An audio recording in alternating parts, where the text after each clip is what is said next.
Under a moonlit sky in the rugged Peloponnesian mountains, silent, cloaked figures slip through the shadows. They stalk the beaten paths, hunting unsuspecting peasants and cutting them down in a sudden flash of bronze before vanishing into the dark peaks. These killers are the Crypteia, an elite force of young Spartans executing a state-sanctioned campaign of terror against their own subjugated population. This reality stands in the shadows of a 2,500-year-old myth, the legend of the flawless, invincible Spartan superwarrior, raised solely to conquer or die. To understand the real Spartan warrior, we must strip away the Hollywood imagery. Their society survived through extreme domestic paranoia. Sparta functioned as a slave society, sustained by a conquered native Greek population. This chart shows the scale of that imbalance. Upton were helots. They performed all manual labor, allowing the elite Spartiates to live as full-time soldiers. But the helots outnumbered their masters, sometimes by as much as 7-1.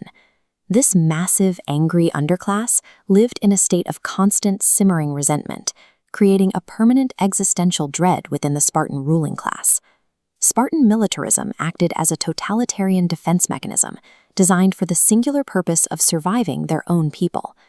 This strict survival protocol began at birth. Tribal elders inspected every newborn at a gathering place called a lesh to judge its physical worth to the state. Infants deemed sickly were cast away to die in the Apathae, a deep chasm near Mount Taygetos. Mothers tested the constitution of the survivors by bathing them in pure wine instead of water. At age 7, boys entered the agoge, a 20-year military boot camp designed to strip individuality. They were divided into packs, forced to sleep on the ground, and constantly starved to encourage theft.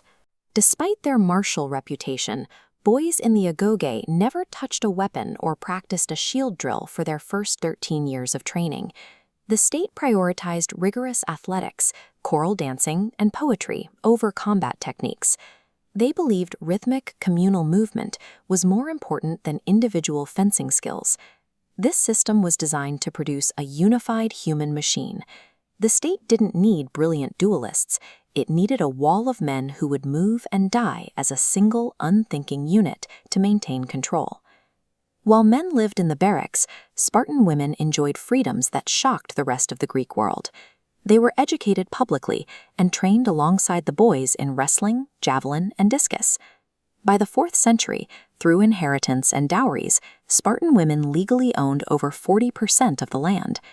Physical training for women served a specific eugenic goal, the belief that strong mothers would survive childbirth and produce robust male warriors. Their marriage customs were ritualized tests of physical dominance. A groom had to physically brawl with the bride's relatives to take her, after which she was shaved and left in a dark room to be visited only in secret.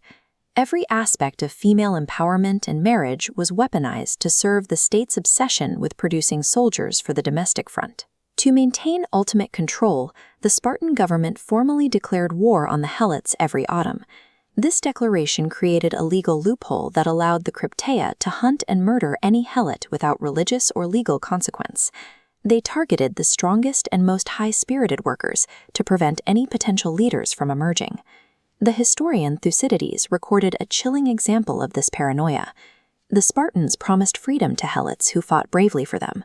2,000 stepped forward. These men paraded through the temples in celebration, wearing wreaths to mark their new liberty. Shortly afterward, the Spartans executed every single one of them. Sparta secured its borders from the inside through a state-sanctioned campaign of psychological and physical terror against its own laborers. A society built on pure rigidity eventually shatters. At the Battle of Sphacteria in 425 BC, 120 elite Spartan warriors did the unthinkable. They laid down their arms and surrendered. A catastrophic decline in the citizen population, known as oliganthropia, hollowed out the Spartan state from within. Wealth was concentrated in a few elite hands. Poorer Spartans who could not pay their heavy communal mess taxes were stripped of their citizenship, while wealthy families refused to have multiple children to avoid dividing their estates. The numbers show a society breeding itself out of existence. In 480 BC, there were 8,000 full Spartan citizens. That number plummeted to just 3,000 within 50 years. By the end of the Peloponnesian War, only 2,500 remained. This highly ordered system guaranteed its own extinction by failing to adapt to basic biological and economic laws. At the Battle of Leuctra in 371 BC, an innovative Theban army crushed the Spartan phalanx. In one afternoon, 400 elite Spartans were killed, nearly half of their remaining citizen population. The Thebans marched on Sparta and freed the Helots, instantly severing the economic lifeblood of the state. Without their slaves, and with their citizen population virtually extinct, the once feared society fell into rapid, irreversible obscurity. The Spartan state collapsed under its own rigid, paranoid ideals, effectively breeding and taxing itself into extinction.